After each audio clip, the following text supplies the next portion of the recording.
This is Crew Tales, Life in the Circus. In the motion picture world, there are an army of dedicated professionals who work behind the scenes to make the movies and shows we watch today. I'm Brad Hodson, and I've spent over 30 years in the motion picture industry. This podcast celebrates the people who make the magic behind the scenes. Peter Deluise, welcome to the circus. Thank you. Thanks for joining us. Thanks for having me. Where to begin? Actor, producer, writer, director? Anything else? I did some set dressing for an independent film one time. Okay. Yeah.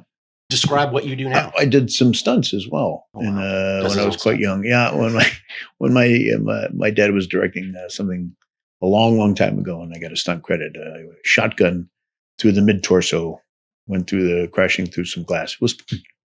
I love your dad's sense of humor. And I certainly he's like, let's just shoot my son on a movie that I'm making. I think he was trying to get me on the payroll. I think Right. that was the intention. Right. Yeah. And that kicked off your acting career, starting in stunts. Well, that was just a byproduct of him trying to get me on the payroll.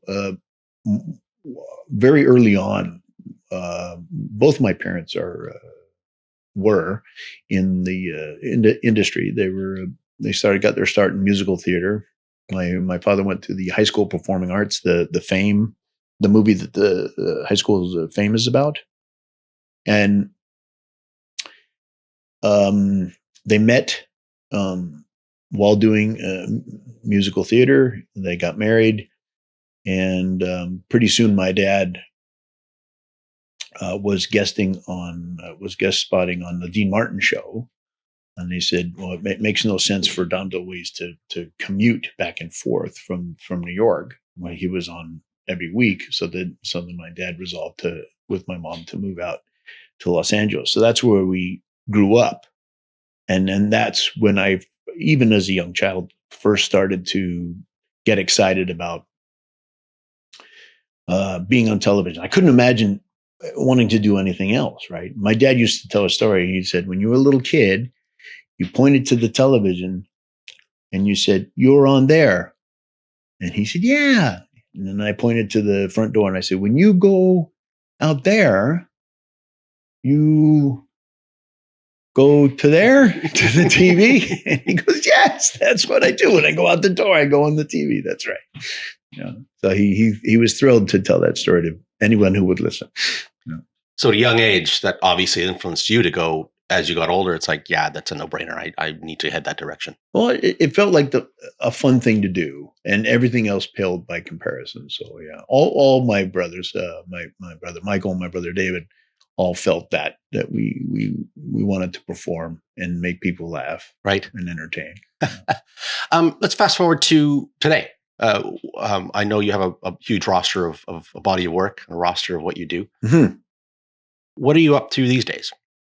So lately, mostly I've been directing, but in the past I have produced and written as well on such shows as Stargate, and I guess and When Calls the Heart as well. Stargate is a sci-fi series that franchise was threefold. It was Stargate SG-1, Stargate Atlantis, and Stargate Universe. And I wrote many of the scripts, or several of the scripts, and I helped direct a lion's share of the SG-1 stuff. And I also produced, which is another way to contribute creatively if you're not actively writing or directing on something. Right. Do you have a favorite? Do you prefer one or the other, or a combination? I really do enjoy directing quite a lot because it's a chance to tell a story, and I feel like I feel like a storyteller, and I think in society, not to get too spiritual, but I think since mankind has existed, they've needed sources of entertainment, and after they got done farting to make each other laugh, they're like, "Well, why don't you tell me a story? Like when you killed that buffalo that time, right?" So stories are on the fire at night after the food had been consumed or whatever. campfire stories or caveman stories. Like you can imagine it, that the storytellers naturally came to the forefront and said, well, what's the entertainment, right, for this evening, right? Because we've successfully fed ourselves. We're about to go to sleep. What what what else is there? Well, there are stories, right? And so naturally that gave way after the printing press to books and to radio, and then here we are doing television and movies, right? So I've always thought of myself as in a long line of storytellers. So when people say, well, what does a director do? I say, a director is essentially a storyteller. It's a very collaborative way to tell a story, but essentially I'm just telling stories through picture and sound with the help of a lot of professional people. Right. Which is what we're talking about today. We're on other podcasts, some of the people that help you along with that project. Mm-hmm. Other than your mom and dad, who else have influenced your career along the way? So when I was very young, I watched an enormous amount of television, and I also watched quite a lot of movies. I would go to the movies every weekend. In fact, when I brought my girlfriend home, Anne Marie, and I said, we've gotten engaged now. My mom said to my soon-to-be wife, I hope you like movies, because I'm a bit of a cinephile that way. I would love watching movies, and I would go to see every single movie that came out, and I wasn't picky about it back in the day before there was streaming services. I would just watch whatever had come out, and now with that, at the very least, I'll know what not to do if a movie didn't work. Right. And so I always fancied myself as I was constantly evolving as in terms of my shot appreciation or my shot development, or watching a movie or story structure. Like I was always had a mind for that. And sometimes my wife would even say, you're ruining it. You're talking about the movie too much. Right. So my influences were too voluminous to mention in terms of all the influences. Like because there'll be times where I was directing an ensemble series called Haunting Hour, where every episode was different, or even Stargate. And I go, well, this really reminds me of a movie that I had seen when I was 15. And I go back and rewatch it, and I go, well, yeah, well, the influences are heavy here. And my thought process was, when you're doing a series, we don't have enough time to develop a legitimate style, right? A lot of times people take this for granted. They go, every episode is unique unto itself. They're not all cookie cutter. What's different about this episode? And my take was, well, it's just like this other episode, or it's just like this movie that I watched. So I'm going to watch that movie again. And these people, these very smart people, developed this movie, and movies were developed for a full year after they got their green light. They would develop they would first they would pitch their story, they develop the script, and then they develop the actual production for sometimes a full year before they went to camera. So I said, why shouldn't we benefit from some of those decisions where they've made that the choices that they've made? So just for example, off the top of my head, we were trying to figure out what the scariest contact lens was for an eyeball on Stargate. And there was this really, really bad guy, and he didn't have a mustache to twirl. So we had to figure out what color should his eyes be. And everybody had an opinion about, maybe it should be all white with a tiny little black pupil and no color at all.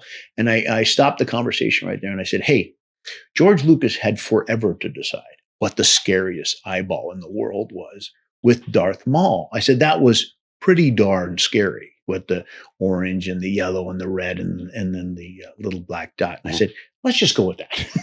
And then we'll say it was an homage to Darth Maul, right?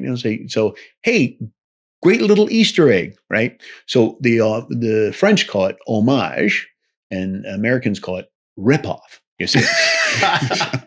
So I can say that was an Easter egg, but it was also inspired by the scariest eyeball I've ever seen in Darth Maul. So in a pitch meeting, you want to use the word homage as opposed to ripoff. Yes. But I know where it came from, right? And and you wouldn't be an artist if you didn't rip off from the masters, right? Right. You know what works, right? So I said, like, that worked. Let's do that. And if anybody goes, isn't that the Darth Maul eyeball? I go, yeah, totally. Yes. Yeah. So that's an example of where you can benefit from somebody else's perspective. Hey, I'll give you another really interesting way in which I was inspired by it. So James Cameron did a computer generated image of in the abyss, where the water creature with the face. Do you remember that? Yep, that was groundbreaking for its time. It was groundbreaking. Yeah. Everybody, got their panties in a bunch over that. They thought that was fantastic, and I agreed. I thought that was wonderful.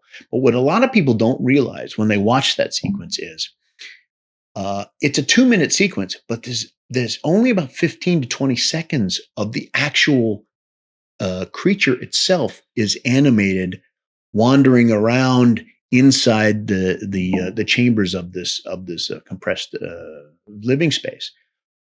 The predominance of this 2-minute sequence, for which James Cameron got credit for, i.e., the creature is in a scene, is the POV of the creature itself, which is brilliant because it costs no money at all to show the POV of the creature. So which is also how they did Jaws, right? When you saw the POV of the creature, and that was out of necessity because the mechanical shark didn't work, and they needed something. So the genius of Spielberg was, we'll use the POV of the shark until they can fix the mechanical shark and make it work. And it was way scarier than anything that you could imagine, right? Yeah. Okay. Yeah. So that worked in Jaws. And then when James Cameron did it, he goes, it's too short a sequence. And it's too expensive and too short a sequence if we just show the thing. So if we show the POV of the thing, i.e. the other actors looking at it, so they're looking dead into the lens and they're having an experience with it, right? So we are experience what the alien would feel.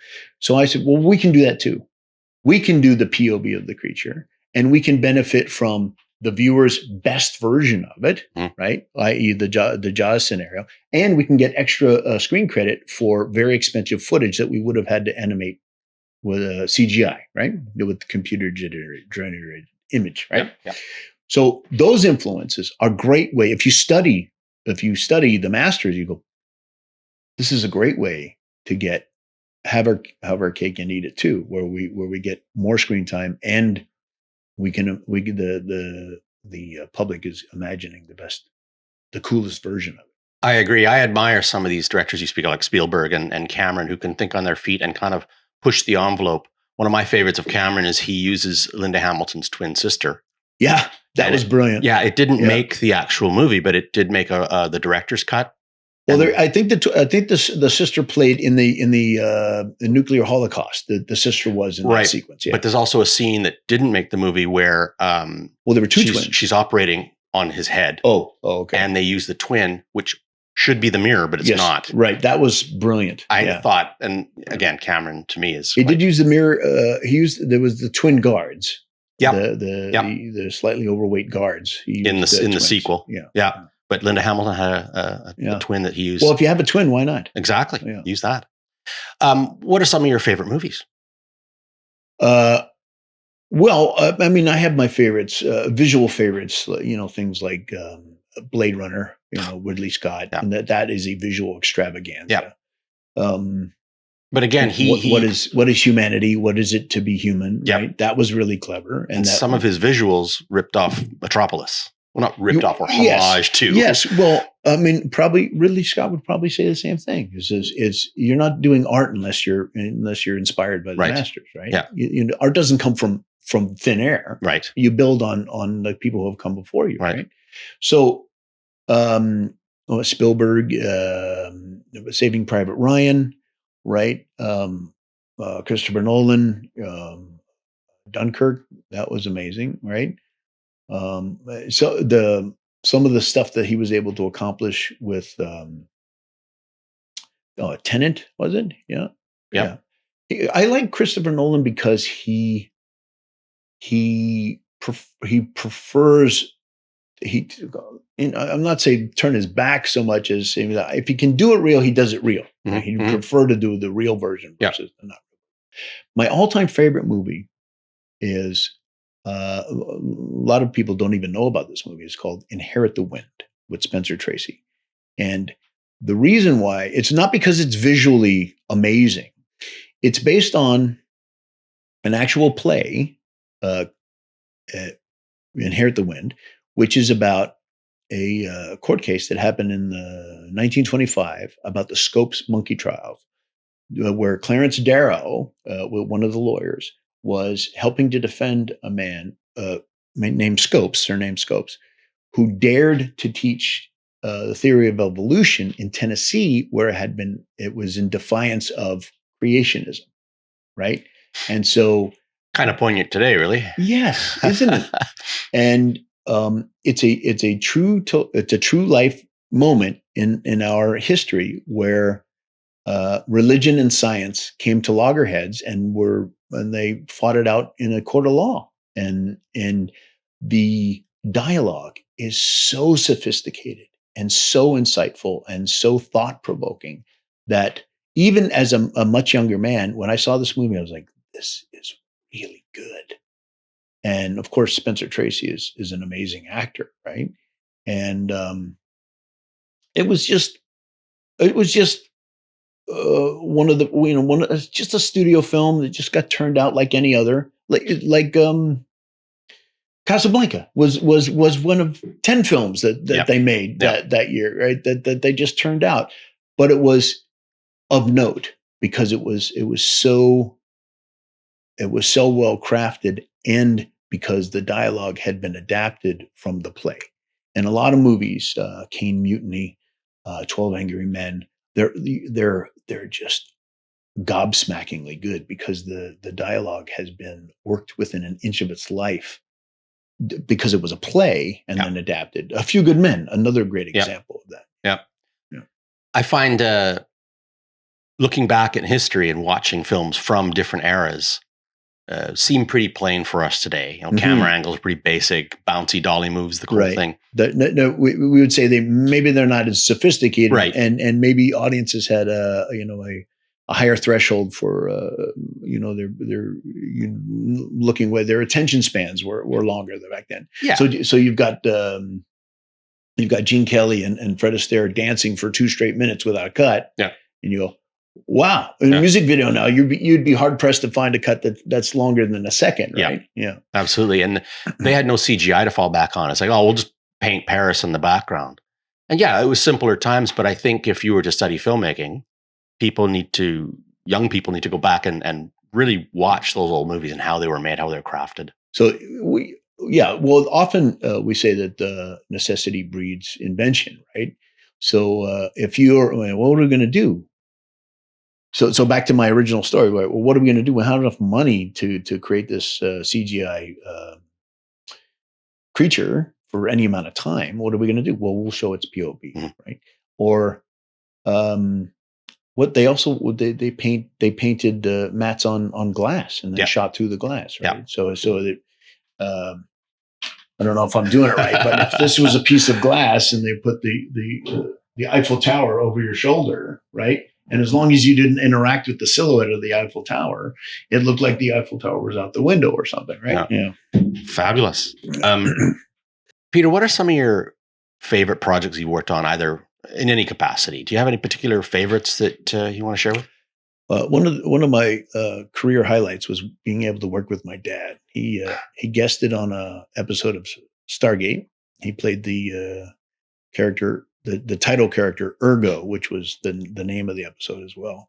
And he was the manifestation of the little kid, or the id, inside of all of their heads. He was an artificial intelligence, and a probe had been put in each one of our core characters, and he was the physical manifestation of that artificial intelligence, and he was self-aware.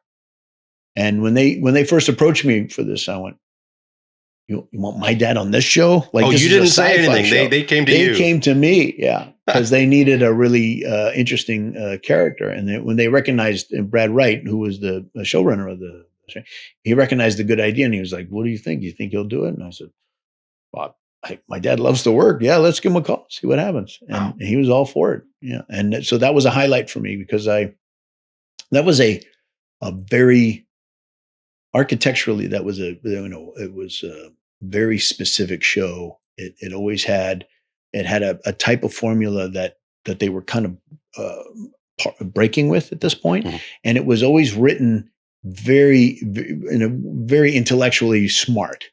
And there was very little room for improv or additional stuff. Which your dad was amazing at. Exactly. So one of the things that I did for my dad when he came is I just tried to get out of his way, and I would hold him in two shots. So I cover my dad in a two shot with the other character, and then I would leave a shot on my dad in case he wanted to contribute anything more, and then I would put the camera on the secondary character. So my dad was at least always in a two shot with whoever he was next to, right? And then it was just the job of the other character not to laugh. So we had so much extra footage that, I only have as a director, I only had a few days to deliver my cut. Right. But Brad Wright, to his credit, went through all the material and got out all the juicy, wonderful improvisational stuff and added it where it was necessary, where it was big, or not necessary, but where it was the most fun. And my dad was always quite smart about ad-libbing, which a lot of actors don't really appreciate. And if they haven't written, they don't understand why this is important. But both of my brothers got cut their teeth on sitcoms, and the rule of a sitcom is they only have 22 minutes to tell a story, and so it's not what you would think. The best joke wins. It's the best joke that also forwards the story, because you can throw in any joke, but if it doesn't forward the story, what's its purpose? Why is it in there, right? So my dad knew enough to at least try to help forward the story while also servicing the comedy, right? Yeah. So when an actor comes to me and he says, "Wouldn't it be funny if I did X?" And I go, "Well, yeah, that would be hilarious, except it doesn't forward the story at all." Right. And that's not what the scene is about, right? So if an actor can come up to me and say, "I have an idea that I'd like to bounce off of you. I would like to try this joke or this line or whatever." If it doesn't change the concept, and it's not spitting in the face of the writer or the intention of the scene, then yeah, let's have a go. Let's talk about it. And if it's funny and it helps forward the story, my goodness, bring all of it, right? But don't bring me something that has nothing to do with this scene or the story at large. Right. And a lot of actors go, "Well, how do you know? How do you know what?" Well, it's super easy. And I've actually gone to workshops and I've expressed this to actors. I say, "What did you think? What did you think this scene was about?" "Well, I thought it was about me doing X." And you're like, "Well, of course you thought it was about you, because you're playing that one character. It's not actually about you at all." Or, "Oh, I don't think you would say this line." Actually, your character was invented to say this line, right? Unless you're a series regular, where they have to be continuous between each episode. If you're a guest star and you're saying, "I don't think I would say this," you're like, "No, you're a guest star. Your character was invented to say this," right? So you have to figure out why you would, which is the difference between a television actor and an actor doing a play. Why would you say this, as opposed to why wouldn't you say this? Right. Perhaps you're being sarcastic. Perhaps you're playing the devil's advocate. "I don't think I would say this." Would you say it if you were taunting somebody, Right. and you didn't really mean it? Yeah. Well, then you would say it, wouldn't you? Yeah. Okay. Yeah. So getting back to my original point, which was forwarding the story and having a mind for a story structure. No matter who you are, when you're reading a story and you say, "Well, what is this about? What is the theme of this thing?" You'll find the theme inevitably in the last scene. The last scene is what the writer leaves you with at the end of the day. And often the lead character will have an epiphany. If they're a dynamic character, they'll start with one way of thinking, and they'll go through this adventure, and then they'll have another way. The arc. The arc. There you go. And so having an epiphany makes you tradition. You've been educated, or you've something socially relevant has happened to you, and now you feel this way, having gone through this adventure. So at the end, what the writer leaves you with, in conclusion, because I stuck to my guns and my passion, I got what I wanted, or because I loved this person with all of my heart and I never doubted them. Love conquers all, right? So that these are all these little hints that are at the end of the movie or at the end of the story that are, not to oversimplify it, because it is a little bit more sophisticated than I'm saying, but that is where the secret lies in the last scene. So working backwards from that, what happens in the first act? What happens in the first part of it? If a story has 3 parts, the beginning, middle, and end, in the beginning of this, love conquers all. Well, your love is challenged, right? Or the person that you love is throwing hurdles at you, or it's hard to love this person. So I'm going to give up, right? And then the middle part, which is I've decided not to give up. I'm going to fight for our love.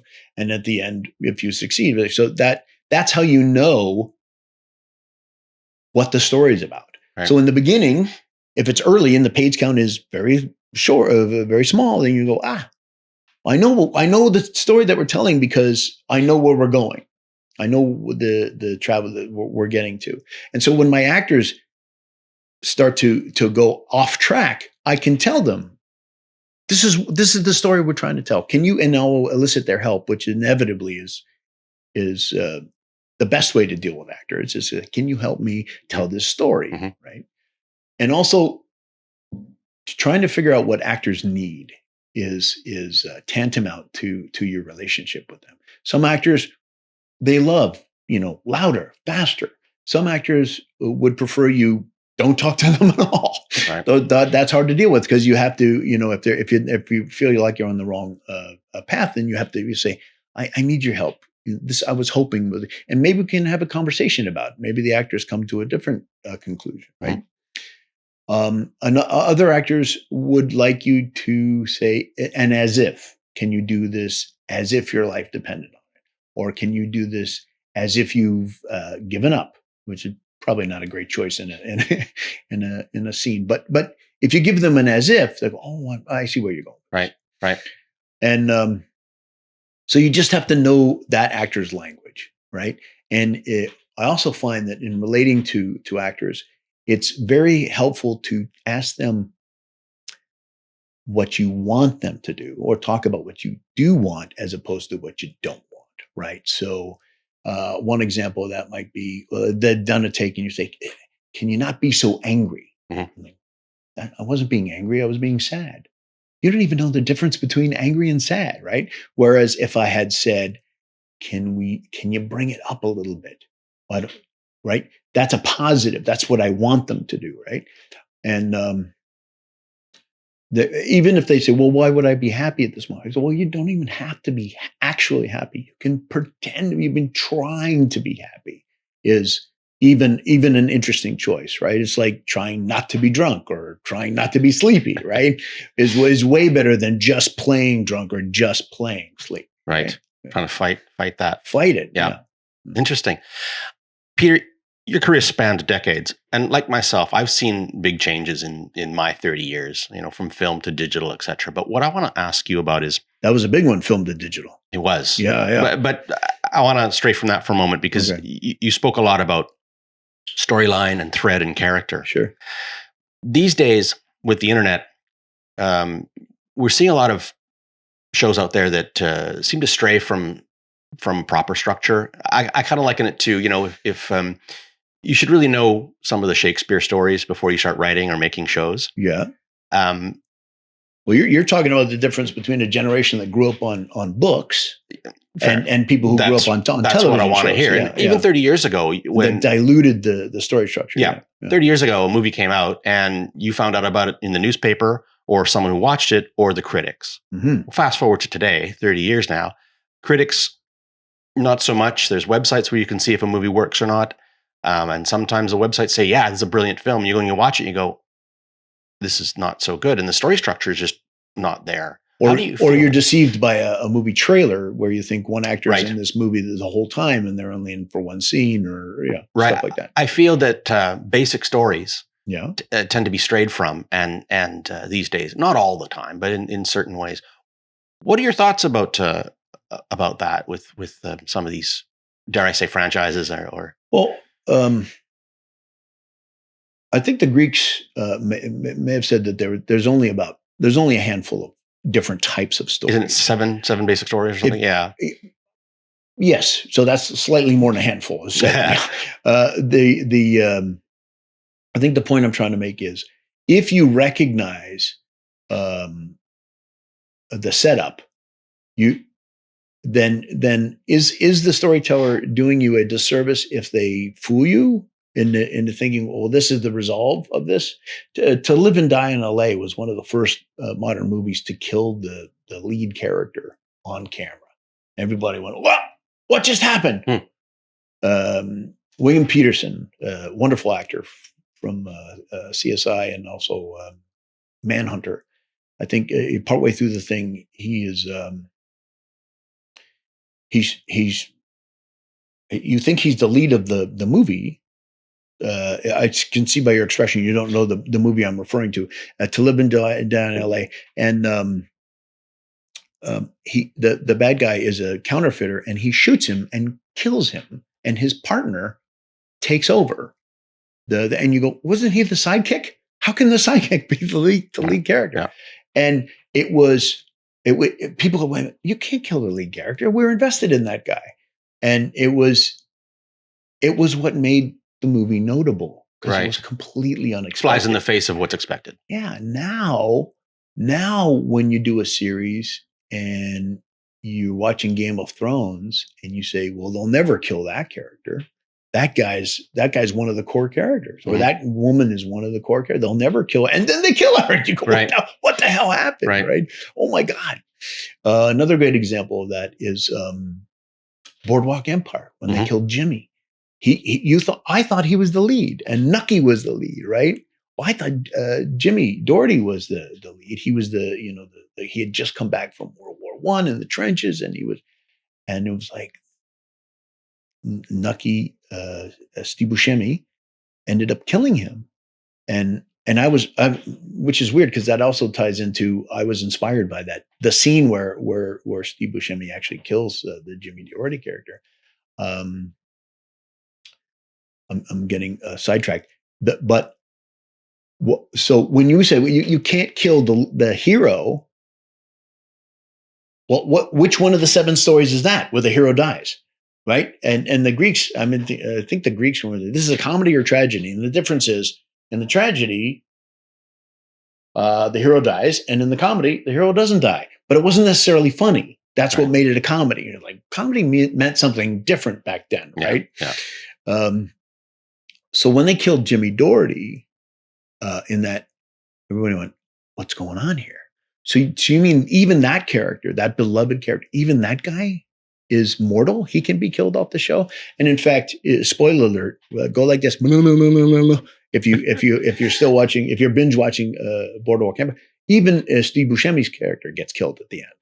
And you go, well, of course, they were all gangsters. You live by the gun, you die by the gun. Right. Which is an old adage to medieval times. You live by the sword, died by the sword, right? Which is where the title "Way of the Gun" comes from, right? Right. That you live by the gun, you die by the gun. Great movie, by the way. So what was my point? I'm going to go back to my sidetrack and pick that up. When Nucky ultimately had to kill Jimmy Doherty, it was it was a couple of cars, headlights, lots of rain, right?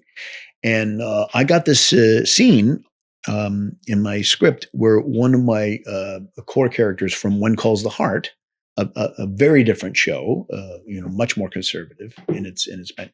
The assassination of one of its core characters was the character Lucas had just won the governorship, and he was riding high. And the scene was described as him being at a desk, and the door opens, and he says, "What are you doing here?" And then bang, what happened? Oh my God, my goodness, he's been shot. Blah blah blah. And I said, that's really underwhelming. In the four wall office, and nobody wants to shoot a scene in a four wall office anyway, right? And I said, let's take it outside. Let's go in the rain. Let's have the old timey Model T cars with the lights on. And they said, what? I said, Boardwalk Empire, man. When they killed Jimmy Dory, wouldn't that be great? And because I made that tiny switch, visually, it was very powerful. He comes out with an umbrella. There's lots of rain. Our version was the lights come on and sort of he goes like that, and then he looks at somebody off camera and he goes, "What are you doing here?" And then bang, right? And then they used that footage. They used the richness of that production quality, and they feathered that. The whole next season was flashbacks from that moment. But they had to go back and recreate that. And they're like, "Thanks a lot, Deluise. We got to do the fake rain. It's very expensive." But they used that, and it was rich because how it was in contrast to, well, how boring would it have been if he had just been at his desk the whole time? Like, what are you doing here? Bang! Right? Yeah, it wasn't visually very rich at all. Right. It wasn't profound, right? So. And I didn't even know that they were going to revisit that moment over and over and over the whole next season. I just knew that's a great way to shoot a guy right in the rain, at night with the headlights on, right? But you were asking me specifically about how stories don't adhere to a particular structure. Yeah, it seems nowadays structure is less of a priority, right? As it was even just 15 years ago. So for me, part of the problem, and I think you might agree with this, is when you kill a character in science fiction, often we'll say, no one really dies in science fiction.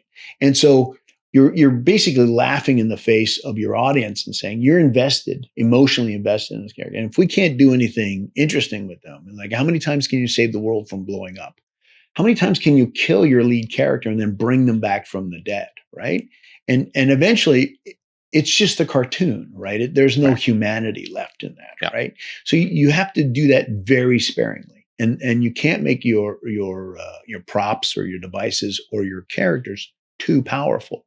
And probably that's part of the problem with the Avengers is two immortal characters beating each other nonstop with no end in sight, right? I think I saw there was a very peculiar hand-to-hand fight between Superman and his arch nemesis in a movie where they were just beating the holy crap out of each other. And I think it was the tee up for the Batman versus Superman thing where they were just indiscriminately destroying buildings. They weren't doing it on purpose. They were fighting. Right. And Batman was like, "This is terrible. You don't you realize how many people you're killing?" And which is an interesting thought because that's exactly what I thought when all those buildings were being damaged and there was no consequences for it. And then in the next movie, there are consequences. The problem that I had is you have two immortal characters who are just beating the heck out of each other, punching each other. So punching each other in the face. There was no residual marks on their face. There was no lacerations. There were no bruises. But then in the final moment, Superman takes the bad guy and I guess he's using his eye rays and he's about to kill an innocent person. And Superman snaps his neck. Well, he had no choice. That guy was going to kill five more innocent people, not the thousands that were already dead in those buildings we just crushed. And what took you so long? Well, no, this is what I didn't understand. How did you crack his neck, but you were unable to punch his face and cause a laceration? I said, well, the suspension of disbelief is now gone. I don't understand what the rules are. Yeah. If you can punch somebody as hard as you can and they don't break the skin, how did you break his spine? Yeah. Right. Yeah. Which is kind of my problem with the $6 Million Man. If you remember, he had two mechanical legs and a mechanical eye and a mechanical arm. And even as a child, I said, when he picks up the car, I understand his mechanical legs and his mechanical arm have the strength of the, well, how come his human spine doesn't snap? I don't understand. He didn't get out of the cocky duty car. Do you remember that one? Yes. Okay. Yeah. So I'm saying you didn't get, I'm a kid and I don't believe that the $6 million man can pick up the car because his spine didn't snap. You're not being true to the, what are the rules? Right. What are the rules? And so if the rules are when you're dead, right? I think there's another rule in a play is if somebody pulls a gun out, you have to fire it. This is a great rule because if you take the gun out and we will go and put the gun away, what happened? Yeah. there's no consequences for taking the gun out. If you kill a character and bring them back, it better be difficult to bring them back. Agreed. Otherwise, your audience is going to he'll be back. She'll be back. Yeah, it's no big deal. Yeah. If the story is meandering, I think I'm going to get to a much bigger technical problem that we have in series television. Often, what will happen is, and this is part of the problem with the producers wanting to do away with the writing room, is the writers will get together and we'll talk about, and I'm saying we because I was part of this process on Stargate, talk about how the entire arc of this season is going to go. We'll start here. We'll encounter these hurdles. We'll make plans to overcome these hurdles. And this is where Stargate differed from most. We'll encounter a twist where we have to improvise and overcome, which is a really great fourth act situation. And then at the end, we will in fact overcome because our humanity and our intelligence and our stick-to-itiveness will overcome their technical superiority and their brains. Right. Okay. So because you knew that, and because MGM was for the most part hands off, MGM was the supervising production company, and Brad Wright was so smart with regard, and so was Robert Cooper, was so smart with regard to this. They would say, "We're going to start here." And all those steps that I talked, and we're going to end here. So they knew, they being MGM, this is the goal. This is the intended destination, right? But nowadays, when I'm working on One Calls the Heart, part of the problem is the intended destination is unknown. And so when you have baby steps in that direction, and the network executives say, "Why are you doing this?" The answer should have been, because our destination is here. That's why we're headed in that direction. Right. But often the end result is so far reaching, the network executives cannot agree that is where you want to end up. Right. Oh, okay. And so rather than being told no, there's this weird secrecy that goes on between the executives and the writing room where we can't tell them because they'll poo-poo it. They'll say no. Find another destination. Well, we can't start writing until we find a destination, right? Right. So they just start heading in that direction, and they hope for the best. And then they finally we're like, "Are you guys going here?" Yeah, we don't want you to go there. And they go, "Oh no, that's what we've been building towards this entire time. What do we do now?" We'll swerve at the end and end up over here. And so then the audience goes, "Weren't you heading over here?" Right. Yeah. Right. Why did you swerve right at that moment? Right. And the answer is way more horrifying than most audience members will realize. Where they go, so they couldn't agree upon an end destination until the end, and sometimes the answer is, well, we don't know what the good stuff is going to be. So when I was working on 21 Jump Street, the Americans came up and said, "We're going to teach you Canadians how to make a show," and they worked us for 14 hours straight, and it was supposed to be. An hour was 44 minutes plus commercials made an hour, right? But they were writing 60 and 65 page scripts, which were way too long. It had to be cut down dramatically. But this was the age. This was the 80s, and they were overspending like crazy, right? So as an exhausted actor, even as a young exhausted actor, I said, why are we shooting so much material? Why don't we just shoot 50 pages and cut out 5 minutes instead of 65 pages and cutting out 15 minutes. And the answer came back, well, we don't know what the good stuff is going to be. So they wanted fat so they could trim it, right? They wanted it to be too much. Right. So they go, well, we'll just use the good stuff, right? But who determines that, Peter? Who determines what's good and what isn't? Well, it's art by parliamentary procedure, right? And it shouldn't be. It should be a dictatorship where one man is resolved to be the dick, right? Yeah. And usually that's the showrunner or one woman could be the dick in my scenario as well. Yeah. Yeah.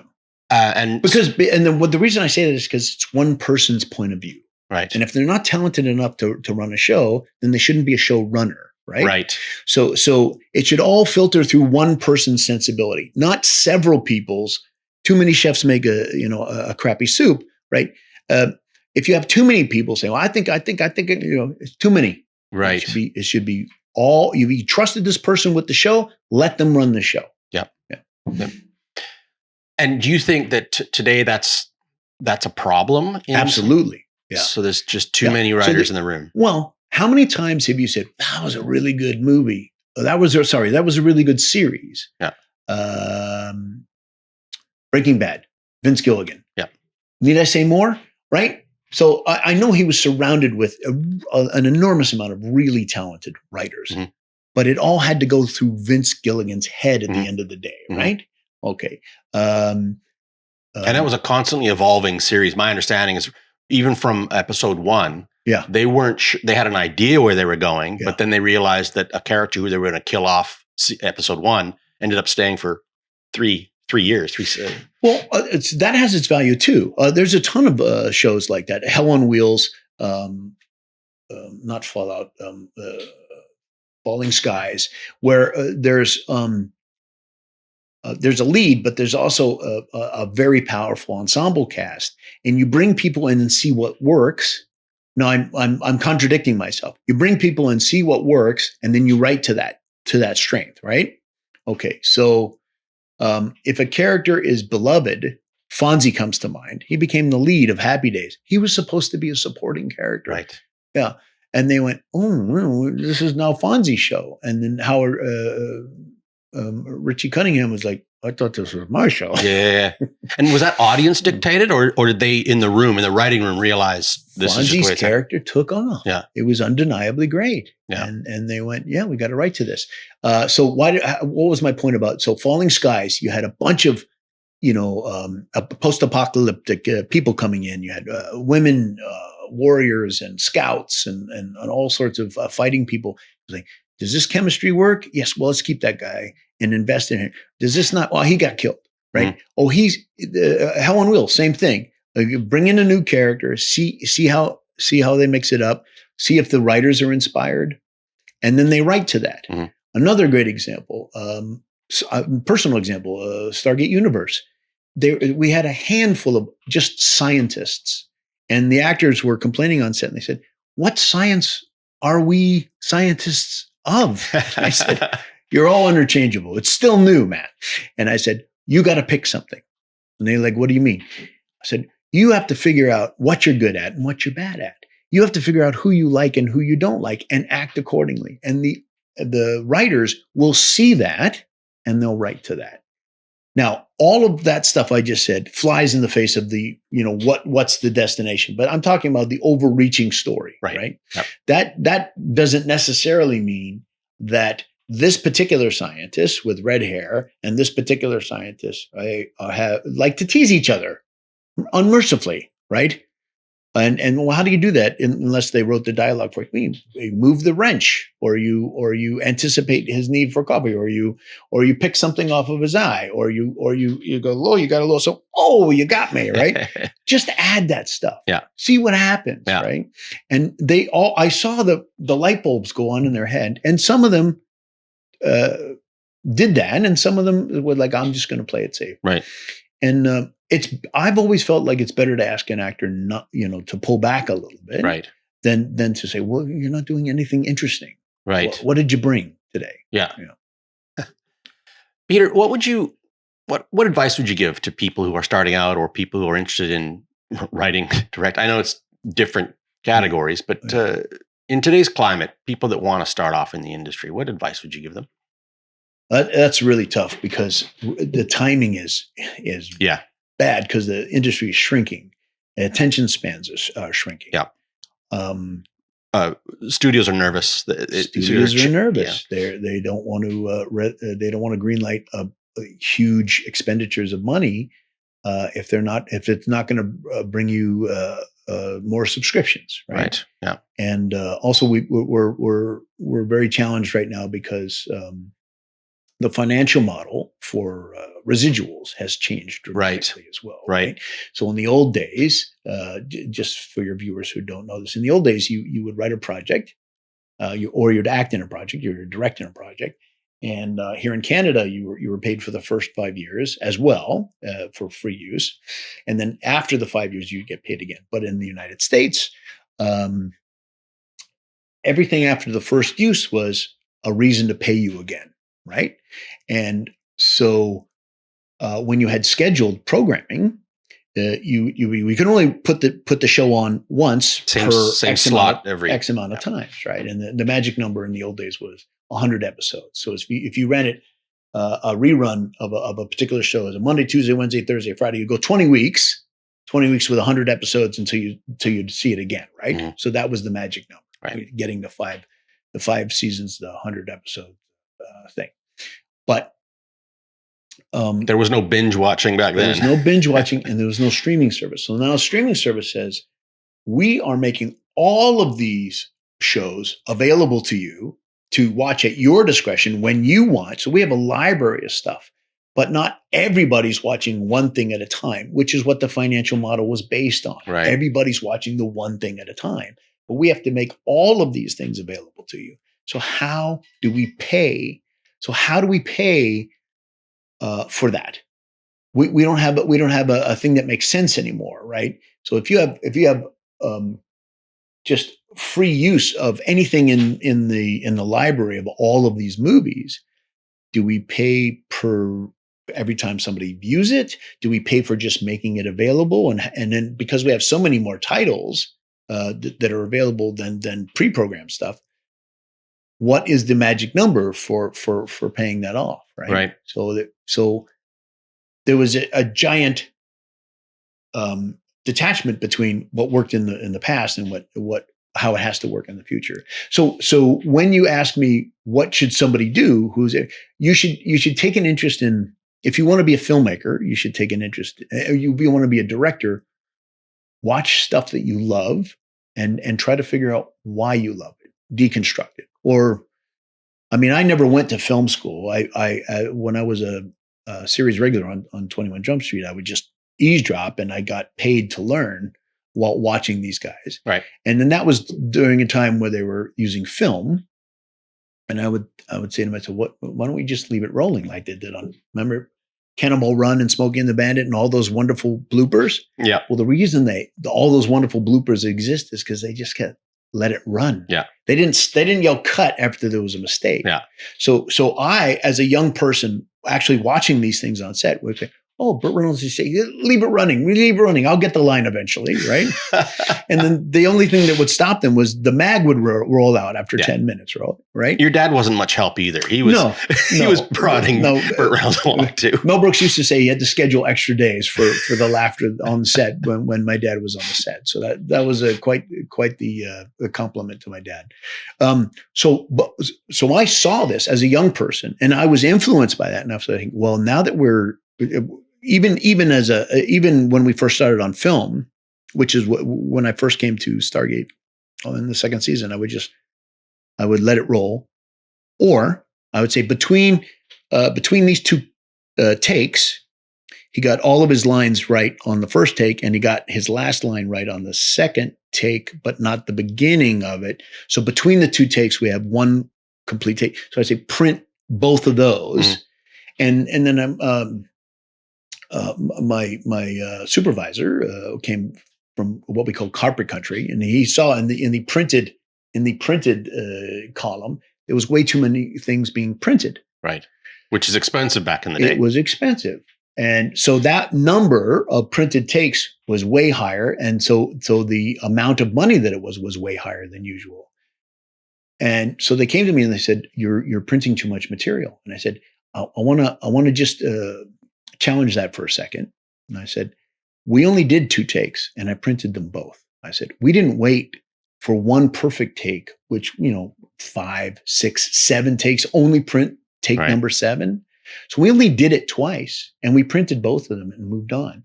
I said, remember when you told me that the scenes with the 7 people around the boardroom used to take forever? Mhm. I said, and then you complimented me yesterday for getting us out early because we just kept moving ahead. I said, I bet you there's some overtime money that could be put into the printed film category. That column. you saved in overtime. And I learned that from Hal Needham, Burt Reynolds, Tom DeLuise, because they just let it roll, right? So now that we're digital, I just print everything. Right. Now we're digital. I say, do it again, do it again, do it again. Boom, we're done, right? And they can stay in it, and they're focused, and Right. so that was inspired. Once we had the ability, the tool, it wasn't expensive anymore. The price of memory is what it is. Right. Now. But when a script supervisor says to me, which one of those do you want to print? I said, print them all. Mhm. Why do we want to print them? Well, because we get extra laughter, we get extra takes, we can edit those things in. Pick the best. And we got all the lines. Between the 5 takes, we got all of them. Right. Print them all. Yeah. And the editors appreciate all that extra material. And if there was a boom on the line with about, but on take 4, there wasn't a, yeah. You take take 4's version and you stuff it.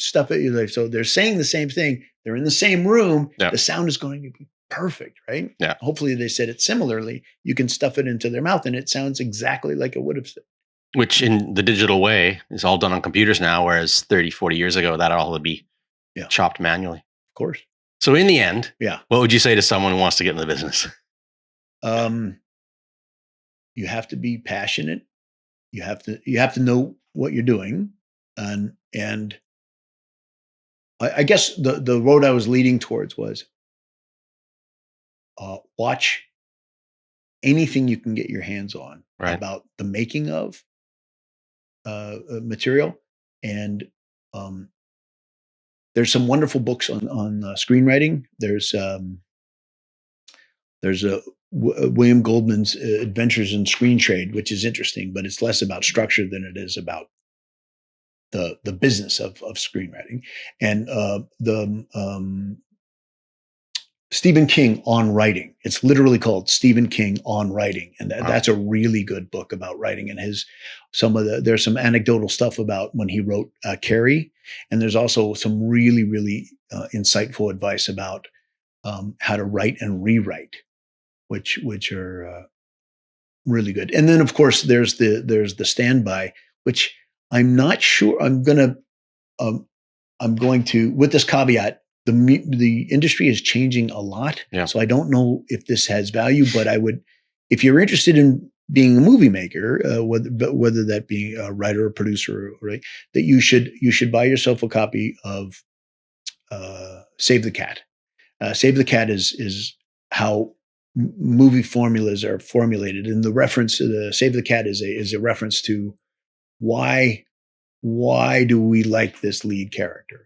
So it answers the question, why are you invested in this lead character? And then because he took the time to save the cat, right? So he's a good guy, or right. She's a good girl. Right. You got to like your characters. You got to like, they did something like saving a cat out of a tree that gives you, like, oh, well, they're a mensch. So I will, I'll put my life on hold and I will watch them live their life for an hour and a half to see what they, right. Yeah. So, those are some references, but watch the stuff that you love and watch behind the scenes stuff, the BTS, the behind the scenes stuff of the making of. And if you're going to break rules, know the rules that you're breaking. Right. Yeah. Right. Oh, that's good advice. What's next for you, Peter? Next 3 months, 12 months, 3 years? What's down the pipe? Well, in my very near future, I'm going to be directing a 2-episode block of When Calls the Heart, the very popular series. Film. Yeah, that's a local. That's for Hallmark, and I anticipate it's going to be raining, so I'll have to get some rain gear. Rain towers. I'm going to laminate my right. They're going to love you for that in the rain tower. And then I'm hoping to do some comedy. I'd like to branch out. I don't have anything actually hard plans, but I would like to do some more comedy. I love making people laugh. Ever since 9/11 and the birth of my son, I've kind of soured on killing people. I'd much on camera. I'd much rather make them laugh. Fair enough. Yeah. And what would that look like? Like a movie, a series, a stand-up? Yes to all the above. Yeah, I would love to do a cute little indie with some talented, funny people about the relationships, love relationships between people, and I know that a lot of people overuse the formula for The Office, but something like that, where the humanity is very real, right, and the stakes are socially relevant. Right. Yeah. I love The Office, but especially the British version, it's uncomfortable. It makes you squirm. It is uncomfortable, but if you can laugh at it, yeah. At being human is uncomfortable. Entering puberty is uncomfortable, but there are some payoffs. Fair enough. Yeah. No, fair enough. No. Peter, thank you so much for being on. Thanks for having me. I just want to mention at this point, I am naked from the waist down, and I have been this entire time.